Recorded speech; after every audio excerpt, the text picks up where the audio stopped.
Question number 4 है मेरे पास। List the members of the intersection of each pair of sets.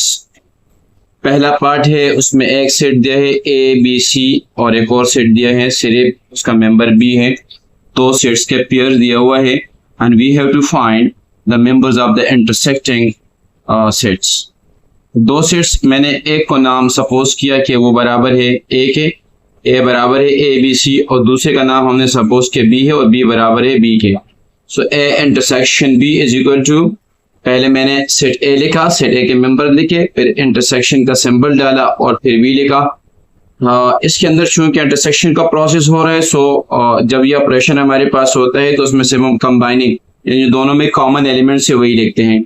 सो बस हमारे पास इंटरसेक्शन बी जो है वो सिर्फ ए के मेंबर के बराबर है और वो मेरे पास बी है। So the required elements are members of the intersection of two pair is just B.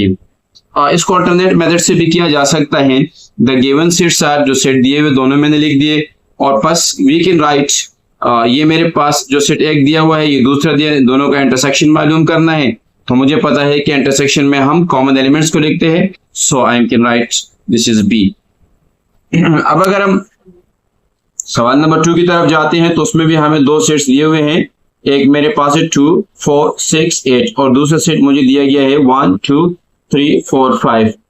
उसको सॉल्यूशन की तरफ लेके जाएंगे तो मैं सपोज करता हूं कि लेट ए बराबर है 2 4 6 8 के, बी बराबर है 1 2 3 4 5 के। और सिंस बस हम क्या करते हैं कि इंटरसेक्शन बी की तरफ जाते हैं, इंटरसेक्शन का ऑपरेशन लगाते हैं। एक सेट लेगा, फिर हमारे पास इंटरसेक्शन है और फिर हमारे पास सेट बी है। तो इसमें हम देखते हैं तो 2 यहाँ पर भी है, यहाँ पर भी है, 4 यहाँ पर भी यहाँ पर है। तो बस हमने दो एलिमेंट्स उसके 2 और 4 फाइंड आउट की जो कि हमारे पास इंटरसेक्टिंग है।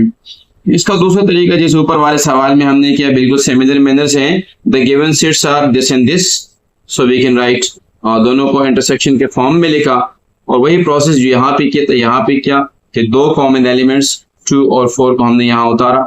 This is the required answer.